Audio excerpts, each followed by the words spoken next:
নমস্কার বন্ধুরা, বাঙাল বাড়ির বাঙালিয়ানাতে আপনাদের স্বাগত জানাই। আজকে আপনাদের জন্য নিয়ে চলে এসেছি একটি মুখরোচক খাবার, যেটা বাচ্চা থেকে বুড়ো সবারই খুবই পছন্দের খাবার হবে, যেটা সকালের টিফিনে বা সন্ধ্যার টিফিনে অনায়াসে আপনারা করতে পারেন। সঙ্গে থাকবেন, পুরো ভিডিওটা দেখুন প্রথম থেকে লাস্ট অবধি। আশা করছি আপনাদের খুবই ভালো লাগবে। বাচ্চাদের পছন্দের এই মুখরোচক খাবারটি করার জন্য আমরা এখানে একটি পাত্রে নিয়ে নিচ্ছি 1 কাপ মতন ময়দা, এবং 1 কাপ ময়দা নেওয়ার সাথে সাথে আমরা এর সাথে মিক্সড করব 1 কাপ মতন আটা।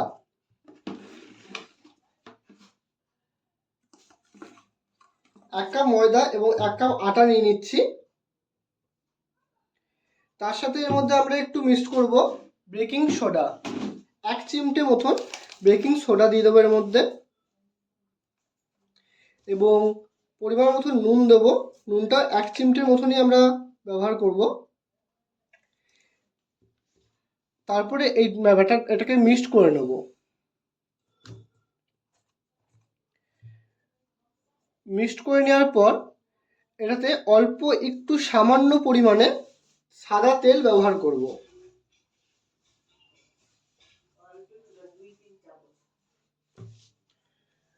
সাদা তেল দিয়ে এটাকে মিক্সড করে নেব। মিক্সড করে নেওয়ার পর আস্তে আস্তে পরিমাণ মতন জল দিয়ে এটা একটা ডোয়ে পরিণত করে নেব।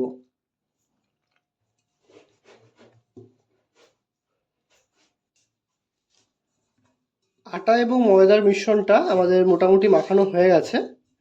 এবার এটাকে আর কিছুটা মাখিয়ে আমরা কিছুক্ষণের জন্য এটা রেখে দেবো। আটা এবং ময়দাটা মাখানো আমাদের কমপ্লিট হয়ে গেছে। এই রান্নাটা করার জন্য প্রয়োজন কুচি করে কেটে রাখা আলু এবং শুকনো লঙ্কা, তেজপাতা, গোটা জিরে, পরিমাণ মতো নুন, হলুদ, সরিষার তেল, আদা, একটা টমেটো কুচি করে কেটে রাখা কাঁচা লঙ্কা এবং ধনেপাতা। গ্যাসে একটি কড়াই চাপিয়ে কড়াইটি গরম করে নেওয়া হলো। এবার কড়াইয়ে দিয়ে দেওয়া হবে সরিষার তেল।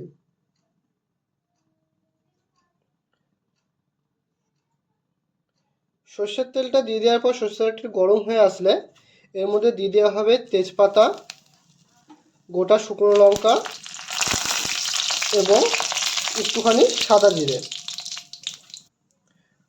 ফোড়নটা ভাজা হয়ে গেলে ফোড়নে সামান্য একটু হলুদ দেওয়া হবে। সামান্য হলুদ দিয়ে কেটে রাখা কুচো করে আলুগুলো দিয়ে দেওয়া হবে।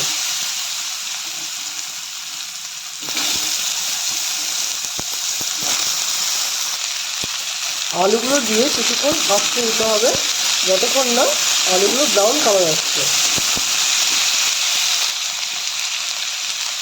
পরিমাণ মতন হলুদ এবং পরিমাণ মতন নুন দিয়ে দেওয়া হবে।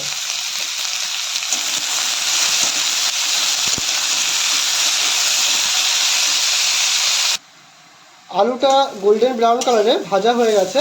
এবার আলুটা ভাজা হয়ে গেলে কেটে রাখা কুচো করা টমেটোটা দিয়ে দেবো,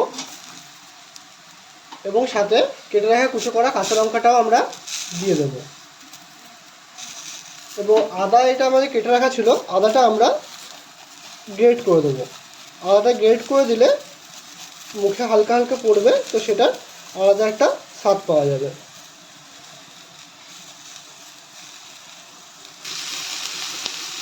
এবার এটা কিছুক্ষণ ভেজে নেওয়া হবে।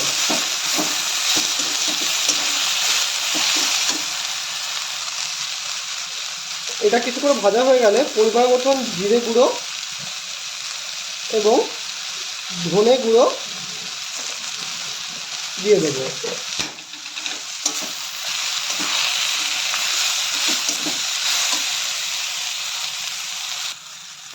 মশলাটা অল্প ভাজা হয়ে গেলে কিছুটা গরম জল দিয়ে দেবো।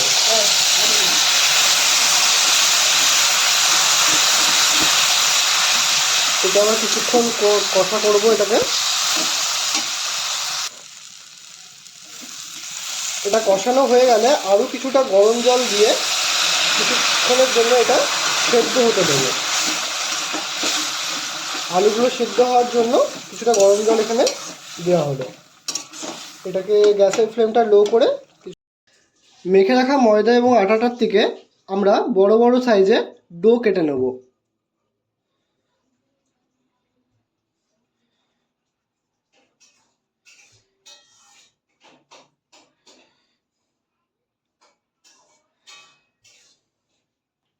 ডোগুলো সব বানানো হয়ে গেছে। এদিকে আমাদের তরকারিটা এতক্ষণে হয়ে গেছে। তরকারিটা একদম দেখতে পাচ্ছেন কি সুন্দর মাখা মাখা করে এবং শুকনো শুকনো করে করতে হবে। এবার আমরা তরকারিটাকে একটা প্লেটে নামিয়ে নেব। তরকারিটা আমরা নামিয়ে নিচ্ছি। এরপর আটার ডোগুলোকে আমরা হালকা করে বেলে নেব একটু ময়দা লাগিয়ে।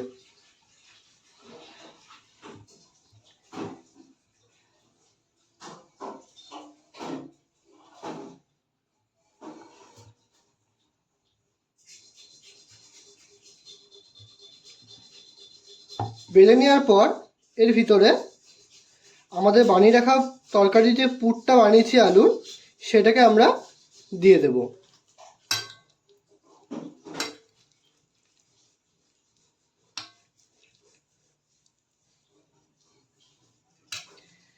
তরকারিটা দিয়ে দেওয়ার পর এটার মুখটা আস্তে আস্তে আমরা মুখটাকে আমরা মুড়ে নিচ্ছি। মুখটা মুড়ে নিয়ে হালকা হাতে এটাকে আমরা গুটিয়ে নিচ্ছি। দিয়ে হালকা হাতে এটাকে আবার আমরা একটু বেলে নেব।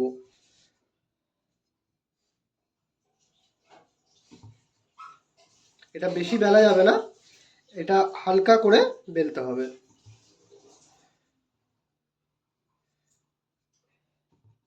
এইভাবে আমরা সবগুলো করে নেব।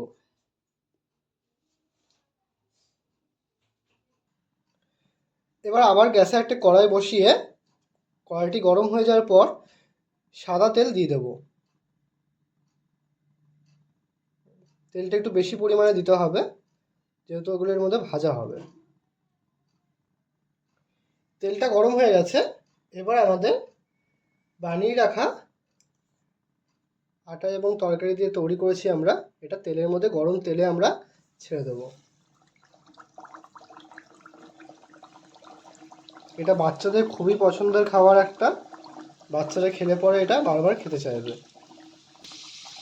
এটা আস্তে আস্তে ভাজতে দেওয়া হবে, এই জন্য গ্যাসের ফ্লেমটা এখন একটু লো করে দিলাম এবং আস্তে আস্তে এটা ভিতর অবধি ভাজার জন্য এটাকে কন্টিনিউয়াসলি তেলের মধ্যে এপিট ওপিট করে ভাজতে হবে। এবার এটা হালকা ব্রাউন কালার হয়ে গেছে এবং আমরা দেখতে পাচ্ছি এটা সুন্দর ভাজা হয়ে গেছে। এবার এটাকে আমরা তুলে নেব। দেখতে পাচ্ছ বন্ধুরা কি সুন্দর দেখতে লাগছে। এটা তোমাদের আমি কেটে দেখাবো পরে, সবকটা ভেজে নিই তারপর কেমন হয়েছে।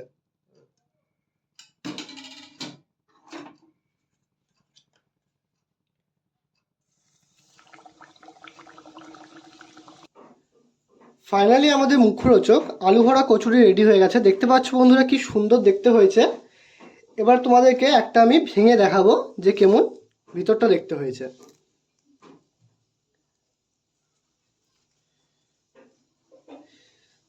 দেখো বন্ধুরা ভিতরটা কি সুন্দর দেখতে হয়েছে।